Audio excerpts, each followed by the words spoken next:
BFM Business, BFM Crypto, le club. Amaury de Tonquedec.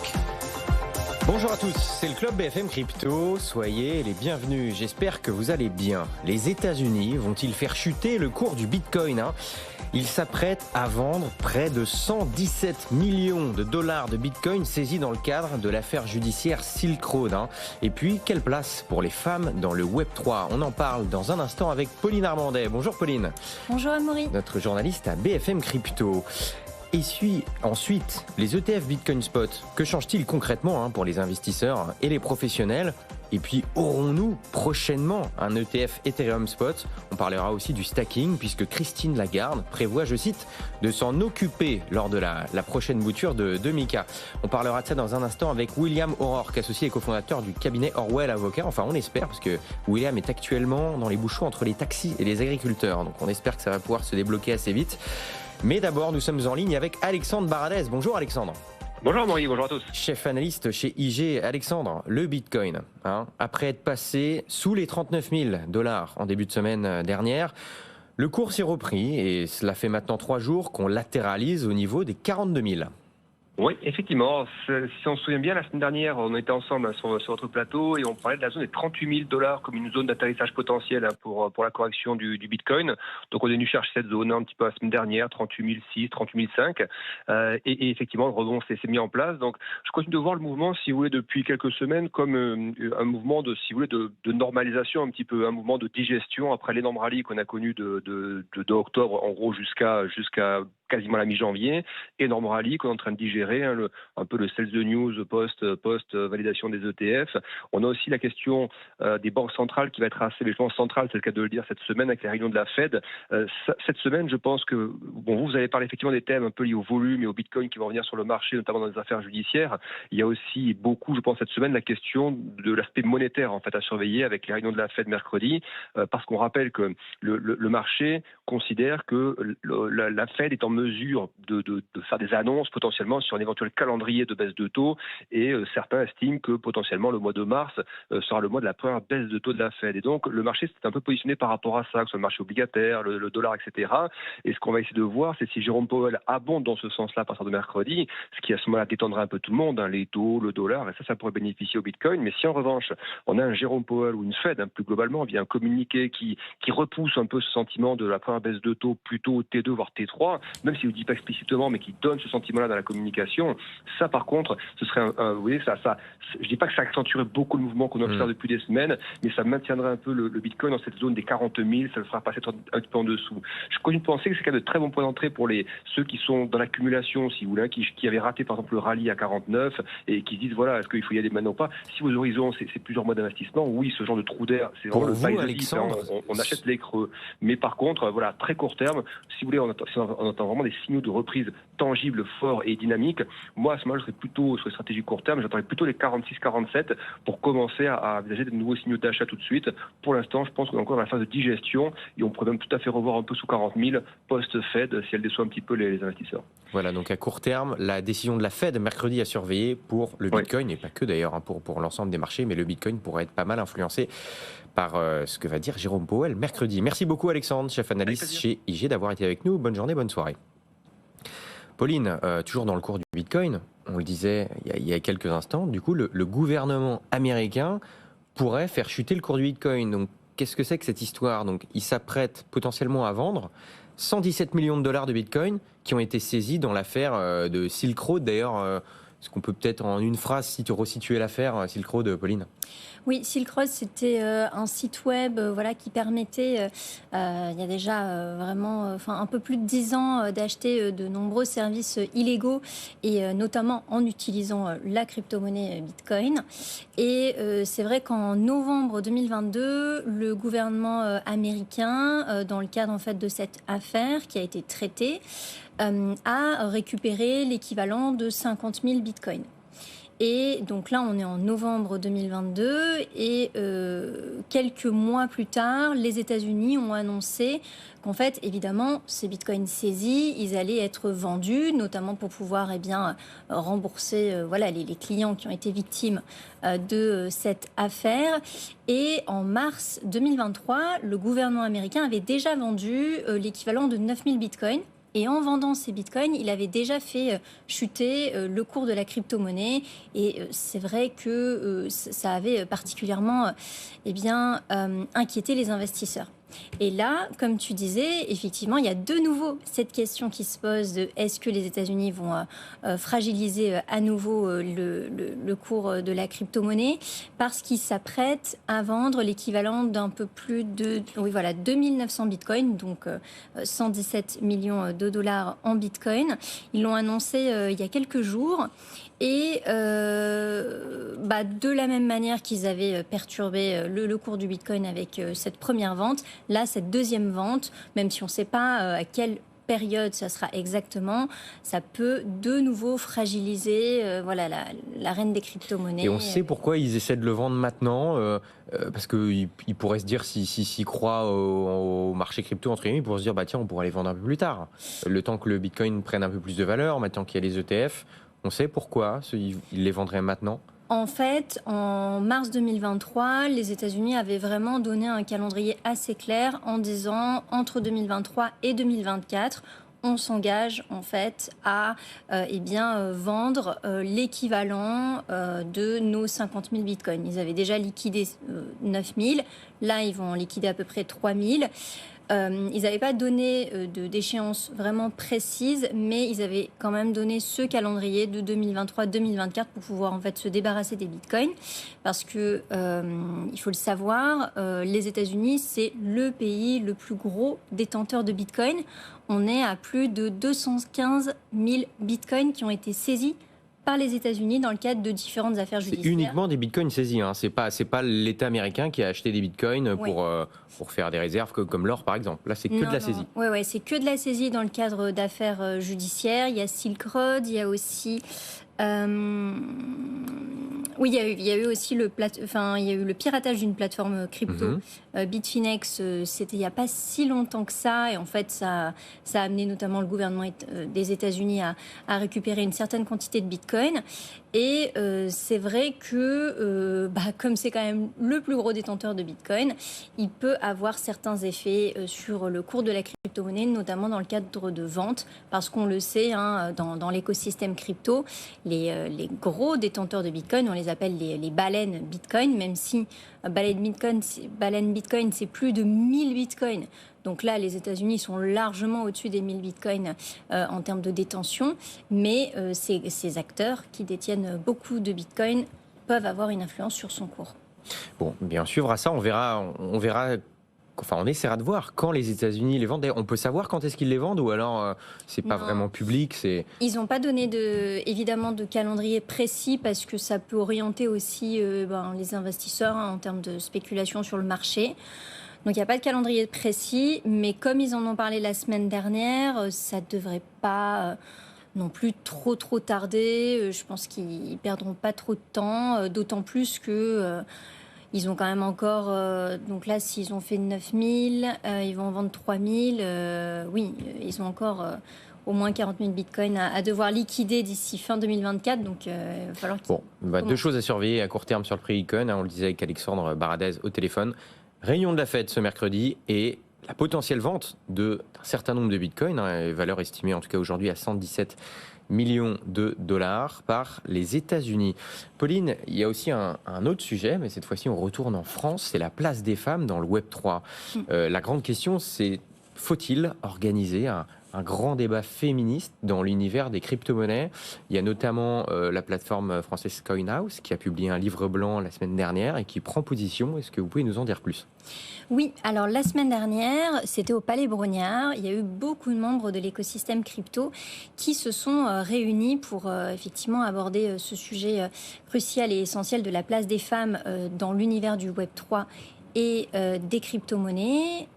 Et donc, en fait, c'est à cette occasion que CoinHouse a publié un livre blanc d'une 30aine de pages dans lequel, il y a des faits. Donc, on va pouvoir peut-être y revenir sur des chiffres qui concernent les femmes. Et en même temps, avec le témoignage de différentes femmes et dirigeantes de l'écosystème crypto, principalement françaises et dont d'ailleurs certaines viennent souvent en plateau sur BFM Crypto. Et Alors, on n'attendait pas forcément le livre blanc de CoinHouse sur les femmes, en tout cas de manière précise, mais en tout cas, c'est sûr que ce qu'on peut dire, c'est qu'on peut au moins saluer cette initiative qui permet de recontextualiser un peu les choses sur ce sujet. Et là, où est-ce qu'on en est ? Est-ce qu'on a des chiffres précis, que ce soit du côté des acteurs du Web3, du côté des investisseurs ? Est-ce qu'on a des chiffres concrets là-dessus ? Alors, dans son livre blanc, CoinHouse cite différentes études, notamment celle du Boston Consulting Globe, qui parle des dirigeants et dirigeantes de l'écosystème Web3. Les derniers chiffres qu'on a, qui sont tout récents, donc qui datent de l'an dernier, c'est qu'on sait que seulement 13% des femmes, 13% des membres fondateurs de projets Web3 sont des femmes, donc évidemment elles sont très minoritaires. Moi, c'est vrai que l'an dernier, j'avais aussi sorti une enquête sur les femmes dans l'écosystème crypto, notamment français, et j'avais demandé à Faustine Fleury, qui est la patronne de l'ADAN, donc l'Association pour le développement des actifs numériques, en gros combien il y avait de dirigeantes à la tête de ces différentes associations, puisqu'en 2022, on avait 193 sociétés, et sur les 193 sociétés, seulement 27 étaient dirigées par des femmes. Donc on est à peu près sur les mêmes ordres de grandeur. En tout cas, les femmes restent évidemment minoritaires pour diriger des sociétés de Web3 ou de finance, de crypto, parce que il y a différents éléments. C'est pas que dans la crypto. Au final, c'est aussi le cas malheureusement dans la finance, dans la tech. Ouais. Il y a des explications à ça ? C'est vrai que comme c'est un domaine qui est vraiment à la confluence de ces deux secteurs qui aussi sont quand même largement à la fois... Qui sont très masculins, peut-être à la base. C'est quoi le... C'est déjà au niveau des filières, on va dire, qui sont choisies, notamment pour des études, il y a peut-être il y a une tranche plus masculine qui va s'intéresser à ces sujets-là. Et après, il peut y avoir aussi plein d'obstacles qui peuvent même être considérés comme psychologiques pour les femmes, de rentrer sur le marché du travail, si on parle vraiment que du prisme dirigeant-dirigeante. On pourra peut-être un peu parler après des investisseuses, mais si on reste sur cet aspect-là de métier et de dirigeante, il peut y avoir des obstacles. C'est vrai que j'en avais parlé avec certaines. Claire Balva, qui est experte crypto, qui vient souvent sur BFM Crypto, avait dit que des femmes peuvent ressentir aussi un certain syndrome de l'imposteur, notamment sur ces sujets. Oui, il y a différentes... Mais on voit une évolution, on voit que ça bouge, que ça avance. Alors, au niveau de l'aspect dirigeant-dirigeante, je dirais pas que ça bouge, parce qu'en fait... Même au niveau des investissements, les femmes sont encore moins écoutées que les hommes quand il s'agit de présenter des projets crypto, même robustes et sérieux. On veut moins mettre d'argent dans des projets féminins, même si plein d'initiatives sortent. En revanche, côté investisseurs-investisseuses, parce qu'on le sait, les crypto-monnaies peuvent être achetées autant par des hommes que par des femmes. Là, ça bouge un peu. Et il y a une étude notamment qui a été citée par CoinHouse dans son livre blanc de la plateforme eToro, qui dit que la part des femmes de 18 à 34 ans possédant des crypto-monnaies est passée de 29% au troisième trimestre 2022 à 34% au trimestre suivant. Donc ça montre quand même que les femmes veulent aussi s'accaparer ce sujet de la détention des crypto-monnaies, vraiment par la case investisseuse, parce qu'il n'y a aucune discrimination à l'entrée. Et ça, c'est bien qu'elle puisse prendre en compte cette dimension-là. Eh bien, ça bouge et il faut continuer. Tout en article très détaillé de Pauline Armandais, sur notre site BFM Crypto. William Aurore qui est avec nous. Bonjour William. Bonjour Amaury. Bonjour Pauline. Je rappelle que vous êtes associé et cofondateur du cabinet Orwell Avocat. William, vous êtes venu à bout des agriculteurs qui arrivent dans Paris. Exactement. Et des manifestations de taxis. Donc vous avez été gâté en ce lundi, début de semaine, début d'après-midi. William, avec vous, on va revenir un petit peu quand même sur les ETF, Bitcoin Spot. On va se demander très concrètement, on en a déjà beaucoup parlé en cette émission, mais là, très concrètement, qu'est-ce que ça change pour à la fois les investisseurs et à la fois les professionnels du Web3 ? Alors, je ne sais pas s'il faut commencer peut-être par rapport à la France, à l'Europe ou au niveau mondial. Je ne sais pas quel est votre... De toute façon, on va commencer par les États-Unis, vu que c'est un sujet quand même principalement américain. En fait, si on se place dans la peau d'un investisseur, donc je parlerai peut-être un peu plus tard des professionnels, mais dans la peau d'un investisseur, en réalité, ça change beaucoup de choses. Alors, je précise, et c'est pour ça que c'est important de commencer par les États-Unis, un ETF américain n'est pas systématiquement autorisé en Europe, et c'est le cas des ETF Bitcoin. Donc là, ça veut dire qu'en Europe, aujourd'hui, l'ETF Bitcoin Spot, les 11 qui ont été acceptés ne sont disponibles qu'aux États-Unis. Exactement. En tout cas, ils ne sont pas disponibles en Europe. Parce qu'on a des règlements européens qui sont spécifiques et qui notamment interdisent des ETF qui exposent à un seul indice, à un seul sous-jacent. Or, les ETF Bitcoin Spot, par nature, il y a un seul sous-jacent. Ce qui est interdit dans la plupart des réglementations européennes relatives aux ETF. Bref, ça, c'est de la tambouille réglementaire. Mais tout ça pour dire qu'aujourd'hui, les ETF sont disponibles uniquement, en tout cas, aux États-Unis, en tout cas pas en Europe. En revanche, pour les investisseurs notamment particuliers, c'est-à-dire vous et nous, si on avait accès à ces produits, ça change en réalité beaucoup de choses. Et c'est intéressant parce que la personne qui en parle le mieux, c'est Gary Gensler, le président de la SEC, qui, on le savait, était très hostile aux ETF pour des questions de légitimité, on va dire, de l'actif sous-jacent, alors que le produit d'investissement, l'ETF en tant que tel, est un produit financier qui apporte beaucoup de transparence et beaucoup de sécurité. D'ailleurs, lui a précisé dans un message après l'approbation des ETF que pour lui, c'était la loi que les ETF soient acceptés, mais qu'effectivement, selon lui, sa conviction personnelle, ça ne le légitimait pas pour autant l'actif sous-jacent, donc Bitcoin. Exactement. Il distingue l'actif sous-jacent, qui n'a pas, grâce à ses yeux, du produit d'investissement, de l'accès à cet actif, l'ETF. L'ETF, aujourd'hui, c'est un produit qui est très connu pour les investisseurs sur les marchés financiers, on va dire traditionnels, mais c'est un produit où vous avez beaucoup plus de transparence. Je prends des exemples très concrets, c'est-à-dire que sur les frais, vous avez une obligation de transparence de la part de l'émetteur, avec des documents qui sont formalisés, qui doivent être obligatoirement accessibles aux clients au moment de l'entrée en relation, pendant toute la relation. Cette transparence-là, pour être tout à fait honnête, elle n'est pas systématique dans le secteur crypto ou les brokers ou les plateformes d'échange. Vous avez également quelque chose dont on ne pense pas assez, c'est que le fait que ce soit un produit financier amène beaucoup plus de pouvoir de supervision de la part du régulateur. Puisque c'est un produit financier, vous avez des délits boursiers qui vont pouvoir être poursuivis.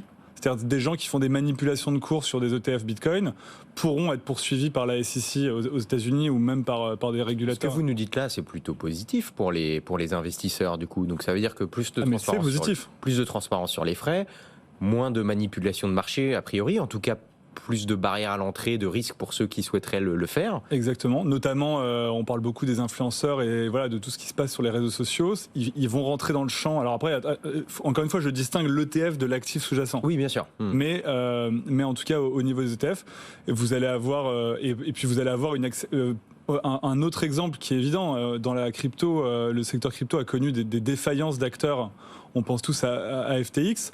Dans le secteur financier, quand vous avez un compte titre, en tout cas en Europe, alors là je fais une hypothèse parce que encore une fois ces ETF ne sont pas actifs en Europe, vous avez des garanties. Si un émetteur d'ETF fait défaut, à hauteur de 70 000 ou 100 000 euros, vous avez un fonds de garantie qui est le même, on va dire, le cousin de celui qui existe pour les dépôts bancaires. Bref, toutes ces mesures de sécurité, en réalité, c'est une excellente nouvelle pour l'investisseur retail américain aujourd'hui. Et on l'espère retail, donc c'est-à-dire grand public européen demain, quoi. Et donc ça, c'est dû à l'acceptation de cet ETF Bitcoin Spot aux États-Unis. La grande question que beaucoup de gens se posent, que le marché est en train de plus ou moins pricer, c'est la potentielle arrivée d'un ETF Ethereum Spot. Il y a quelques semaines, un des spécialistes des ETF prédisait qu'il y avait 70% de chances qu'on ait un ETF Ethereum Spot d'ici le mois de mai. Est-ce que c'est toujours le cas ou alors est-ce que ces espoirs s'amenuisent ? Je ne vais pas me risquer à donner des chiffres et à sortir ma boule de cristal, mais il y a une chose qui est sûre, c'est que d'un point de vue réglementaire, c'est plus compliqué de traiter, on va dire, les Ethereum, enfin les Ethers que les Bitcoins. Ça vient de la qualification juridique, c'est ça ? Exactement, du sous-jacent. En fait, vous avez trois critères. C'est-à-dire que le premier critère, c'est est-ce qu'il existe, enfin pour ce qui a été la démarche pour autoriser. Je rappelle que ça a pris quasiment 10 ans, les ETF. Même plus de 10 ans même. Voilà. Première demande en 2013. Voilà, exactement. Donc plus de 10 ans. Il y avait un premier argument qui était l'existence d'un marché avec des produits dérivés Bitcoin, qui permettait du coup de créer des ETF avec ces produits dérivés. Bref, c'était un moyen, on va dire, complexe d'arriver au résultat simple qu'on a obtenu avec les ETF Bitcoin Spot. Ça existe pour Bitcoin, ça existe pour Ether. Les produits dérivés sur des Ethers existent aux États-Unis de manière totalement légale et régulée. Il y a déjà des ETF Ethereum, mais pas spot. Voilà. Exactement. Parce qu'encore une fois, on fait ce détour par les produits dérivés pour in fine arriver au même résultat. Il y a un deuxième critère qui est pris en compte, c'est la taille du marché. Parce qu'on considère qu'un marché plus petit accroît le risque de manipulation. Et là-dessus, l'Ether, encore une fois, je n'ai pas les chiffres en tête, mais ils sont facilement accessibles.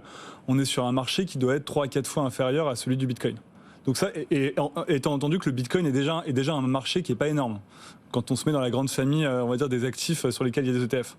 Et le troisième élément, et c'est là où l'Ether a le plus de difficultés, c'est la qualification en security, c'est-à-dire en instrument financier, puisque c'est une position qu'on n'a pas du tout en Europe, mais aux États-Unis, le régulateur considère qu'il y a des risques que les Ethers soient qualifiés de security, notamment depuis le staking, qui est du coup le mécanisme de validation sur Ethereum permet d'avoir du rendement.